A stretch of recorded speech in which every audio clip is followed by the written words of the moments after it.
বাংলাদেশ সরকারের সমস্ত আপত্তি, কূটনৈতিক চাপ এবং কঠোর নিষেধাজ্ঞা সবকিছুকে পেছনে ফেলে নয়াদিল্লি থেকে সরাসরি সংবাদ সম্মেলন করলেন সাবেক প্রধানমন্ত্রী Sheikh Hasina. Foreign correspondence club of India আয়োজিত সংবাদ সম্মেলন থেকে এলো এক বিস্ফোরক ঘোষণা। শেখ হাসিনা বললেন, আমি দেশে ফিরবই। সময়সূচিও নির্ধারণ করে দিলেন বিজয়ের মাস ডিসেম্বরে। সংবাদ সম্মেলনে এক সাংবাদিকের প্রশ্নের জবাবে শেখ হাসিনা সরাসরি বর্তমান সরকারকে চ্যালেঞ্জ ছুড়ে দিলেন। তারেক রহমানের সরকারের পক্ষ থেকেও এলো তীব্র প্রতিক্রিয়া। পররাষ্ট্র মন্ত্রণালয় স্পষ্ট জানিয়ে দিল, এই বক্তব্য বাংলাদেশের সার্বভৌমত্বের ওপর আঘাত। প্রশ্ন হলো, দিল্লি থেকে শেখ হাসিনা আসলে কী বার্তা দিতে চাইলেন?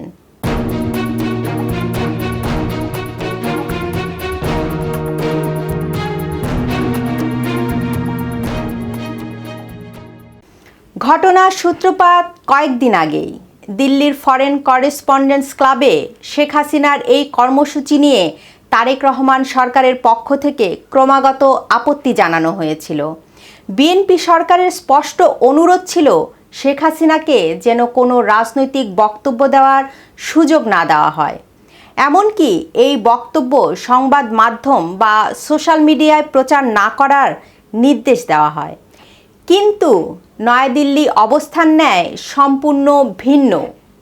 ভারত সরকারের পক্ষ থেকে স্পষ্ট জানিয়ে দেওয়া হয়, এই অনুষ্ঠানে শেখ হাসিনার উপস্থিতিতে তাদের কোনো আপত্তি নেই। এর মধ্য দিয়ে একটি বিষয় পরিষ্কার, শেখ হাসিনাকে রাজনৈতিক বক্তব্য দেওয়ার জন্য একটি বড় আন্তর্জাতিক মঞ্চ ব্যবহারের সুযোগ করে দিয়েছে ভারত।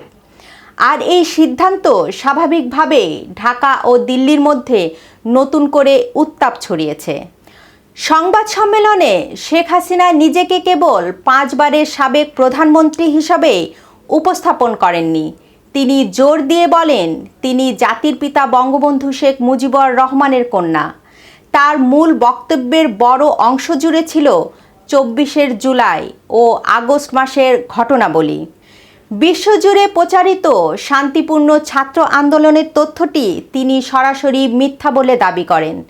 শেখ হাসিনার মতে 2018 সালে তার সরকারি কোটা বাতিল করে।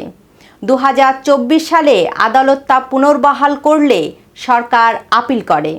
তিনি শিক্ষার্থীদের আলোচনার জন্য গণভবনে আহ্বান জানান, কিন্তু আন্দোলনকে সুনির্দিষ্ট চক্রান্তের মাধ্যমে সহিংস রূপ দেওয়া হয়।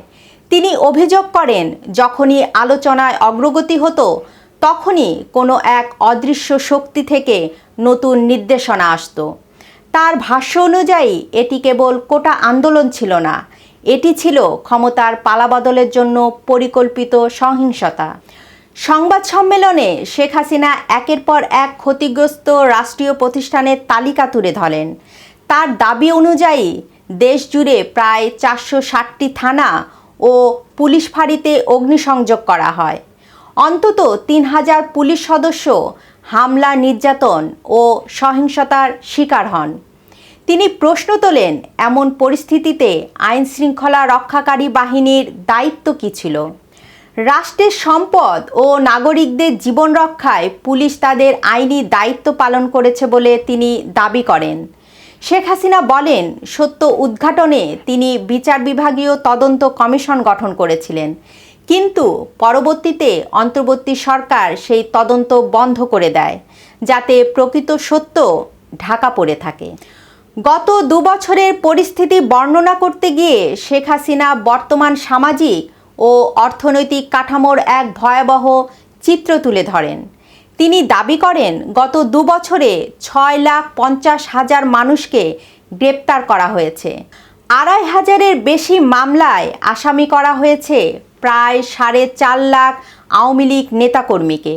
এর পাশাপাশি মুক্তিযুদ্ধের প্রতীক ও স্মারকগুলো পরিকল্পিতভাবে ধ্বংস করা হচ্ছে। অর্থনীতি ভঙ্গুর। এই বিশৃঙ্খলা ও অর্থনৈতিক মন্দার মূল্য এখন দিতে হচ্ছে সাধারণ মানুষকে। কিন্তু পুরো সংবাদ সম্মেলনের সবচেয়ে বড় চমক ছিল তার প্রত্যাবর্তনের ঘোষণা। সাংবাদিকদের প্রশ্নের জবাবে তিনি সরাসরি জানান, বিজয়ের মাস ডিসেম্বরে তিনি বাংলাদেশে ফিরতে চান। তিনি বলেন, বাংলাদেশের মানুষ অনেক ভুগছেন, আমি আর এটা নিতে পারছি না। বাংলাদেশের এখন প্রয়োজন আওয়ামী লীগের প্রত্যাবর্তন। দেশে ফেরার জন্য শেখ হাসিনা বিজয়ের মাসকে বেছে নেওয়ার সিদ্ধান্তটি একটি গভীর রাজনৈতিক কৌশলের অংশ। এর মাধ্যমে তিনি দেশবাসীকে নতুন আশার আলো দেখিয়েছে। একই সাথে আন্তর্জাতিক সম্প্রদায়কেও বার্তা দিলেন যে বাংলাদেশের রাজনীতিতে তিনি এখনও বড় ফ্যাক্টর। তবে এই সংবাদ সম্মেলন হজম করতে পারছে না বর্তমান বিএনপি সরকার। শেখ হাসিনার এই বক্তব্যের পর ক্ষুব্ধ প্রতিক্রিয়া জানিয়েছে তারেক রহমান সরকার। পররাষ্ট্র মন্ত্রণালয়ের বিবৃতিতে স্পষ্ট বলা হয়েছে, দিল্লিতে বসে এমন বক্তব্য প্রদান জুলাই শহীদদের প্রতি চরম অপমান এবং বাংলাদেশের অভ্যন্তরীণ বিষয়ে হস্তক্ষেপের শামিল। এই ঘটনার পর ঢাকা নয়াদিল্লি সম্পর্কের বরফ আরও জমতে পারে বলে মনে করছেন অনেকেই।